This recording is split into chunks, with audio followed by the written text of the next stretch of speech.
शांति। आज हैं 18/10/2021 के मीठे मीठे बाबा के मधुर महावाक्य। तो आइए सुनते हैं आज की मुरली के मुख्य मुख्य पॉइंट्स। आज बाबा ने कहा, परमपिता परमात्मा और बच्चे अभी आकर मिले हैं। इसको कहा जाता है आत्माओं और परमात्मा का मेला।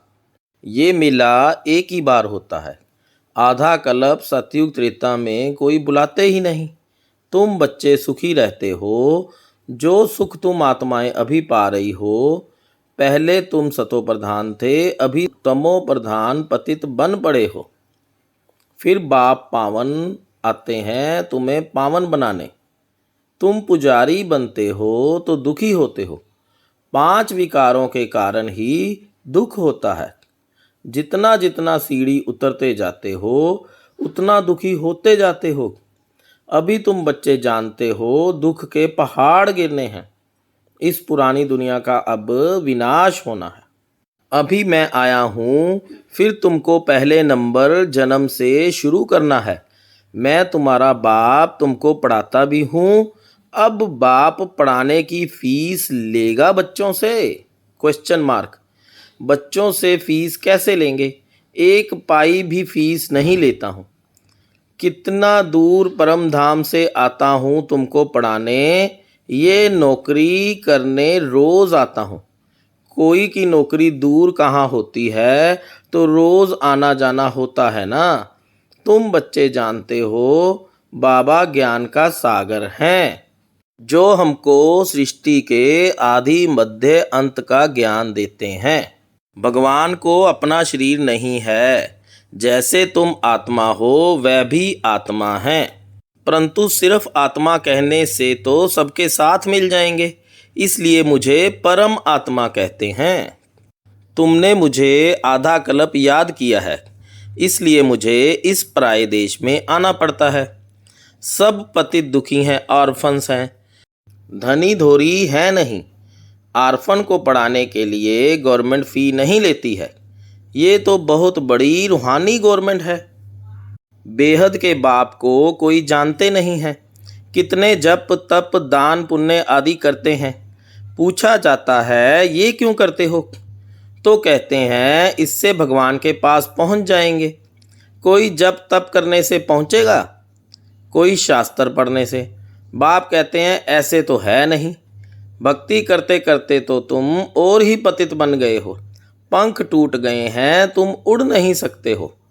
जब तक तुम्हारे में ज्ञान घृत ना पड़े, घृत अथवा पेट्रोल खत्म हो जाने से ज्योत बुझ गई है। फिर मैं आकर भरता हूँ। तुमसे इस पढ़ाई की मैं फीस नहीं लेता हूँ। तुम कहेंगे ये चावल मुट्ठी देते हैं।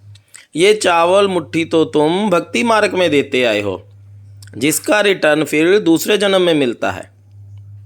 अभी तो तुम जानते हो बाप सन्मुख बैठे हैं, फ्री पढ़ाते हैं, क्योंकि बाप जानते हैं इन्हों के पास रखा ही क्या है।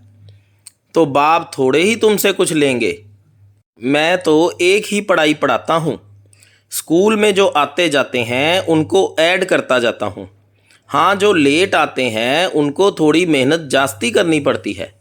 उनके बदले में फिर देरी से आने वालों को अच्छी पॉइंट्स मिलती हैं। जो जल्दी जल्दी पढ़ते हैं उनको कुछ घाटा नहीं है। नई नई पॉइंट्स मिलने से पुराने से भी तीखे जाते हैं। बाप कहते हैं शुरू में जो आए वह कितने भगंती हो गए। अच्छा हुआ जो तुम देरी से आए हो, फिर तुमको गुहे ते गुहे पॉइंट्स मिलती हैं। बाप कहते हैं जिस्मानी पढ़ाई भी पढ़ो, शरीर निर्वाह अर्थ धंधा धोरी भल करो। सिर्फ मुझे याद करो और चक्र को याद करो। ये भूलना नहीं चाहिए। ये तो समझते हो ना कि अब हमारे 84 जन्मों का अंत है। मैं आया हूँ तुम सबको ले जाने। इसलिए मुझे कालों का काल भी कहते हैं, महाकाल कहते हैं। ये भी कहते हैं ना कि इनको काल खा गया। काल शरीर को खाता है, आत्मा को तो खा ना सके। आत्मा तो एक शरीर छोड़ दूसरा जाकर लेती है, पाठ बजाती है। अभी तो मौत ऐसा होना है जो कोई किसके लिए भी रोएगा नहीं। रोते तब हैं जबकि पुनर्जन्म फिर दुख की दुनिया में ही लेते हैं। मैं सिर्फ कहता हूँ पावन दुनिया में चलना है तो विकार में मत जाओ। फिर भी तुम मानते क्यों नहीं हो? विष बिगर तुम रह नहीं सकते हो। मेरी मत पर नहीं चलेंगे तो ऊंच पद भी नहीं पाएंगे। 8 दानों में आओ। अच्छा 8 में नहीं तो 108 में तो आओ। कम से कम 16,108 में तो आओ। तुम्हारी आश ही थी कृष्णपुरी में जाने की, तो कृष्ण की राजधानी में जाएंगे या प्रजा में? कृष्ण के साथ खेल पाल प्रिंस प्रिंसेस ही करेंगे। ये मम्मा बाबा भी अभी पढ़ रहे हैं। बाप की श्रीमत पर चलना चाहिए। घर के भातियों को भी समझाओ। तुम जानते हो मैं फीस कुछ भी लेता नहीं। बिगर कोड़ी खर्चा तुमको 21 जन्मों की रजाई दे देता हूँ। अभी मैं डायरेक्ट आकर भारत को स्वर्ग बनाता हूँ। इसमें जो खर्चा लगता है वह बच्चों का ही लगता है। बच्चों को ही कहेंगे खर्चा करना है। इस एक ब्रह्मा को अच्छी तरह पकड़ा है खर्चा करने के लिए। इसमें प्रवेश कर इनसे सब कुछ कराया। ये तो झट स्वाहा हो गया। सब कुछ जो इसके पास था सब दे दिया। बाबा बोले बेगर बन जाओ तो फिर ऐसा प्रिंस बनाऊंगा। साक्षात्कार करा दिया।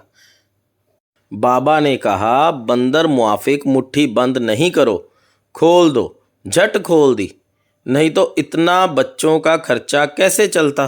बाप समझाते हैं अब टाइम बहुत थोड़ा है, शरीर पर भरोसा नहीं है। बाप को याद करते रहो, सवदर्शन चक्रधारी बनो। सारा दिन यही बातें ख्याल में रहें। अच्छा मीठे मीठे सिकीलदे बच्चों प्रति माता पिता बाप दादा का याद प्यार और गुड मॉर्निंग। रूहानी बाप की रूहानी बच्चों को नमस्ते।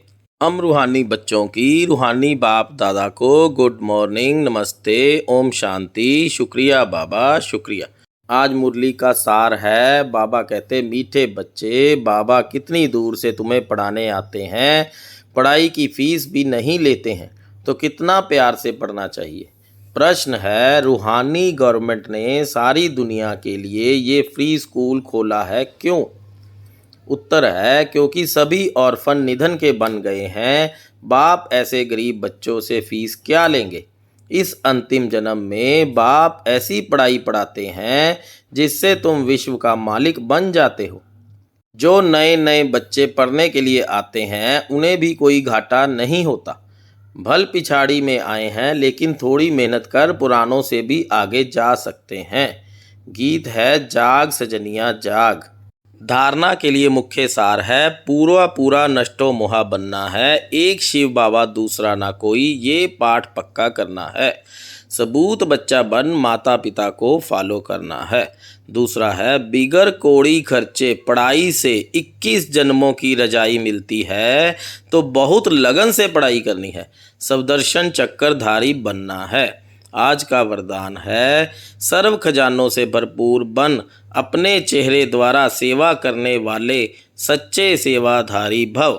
जो बच्चे सर्व खजानों से सदा संपन्न व भरपूर रहते हैं उनके नयनों व मस्तक द्वारा ईश्वरीय नशा दिखाई देता है। उनका चेहरा ही सेवा करता है। जिसके पास जास्ती अथवा कम जमा होता है तो वह भी उनके चेहरे से दिखाई देता है। जैसे कोई ऊंच कुल का होता है तो उनके चेहरे से वह झलक और फलक दिखाई देती है। ऐसे आपकी सूरत हर संकल्प हर कर्म को स्पष्ट करें, तब कहेंगे सच्चे सेवाधारी। स्लोगन है समय और संकल्प के खजाने की बचत कर जमा का खाता बढ़ाओ। ओम शांति। शुक्रिया बाबा शुक्रिया।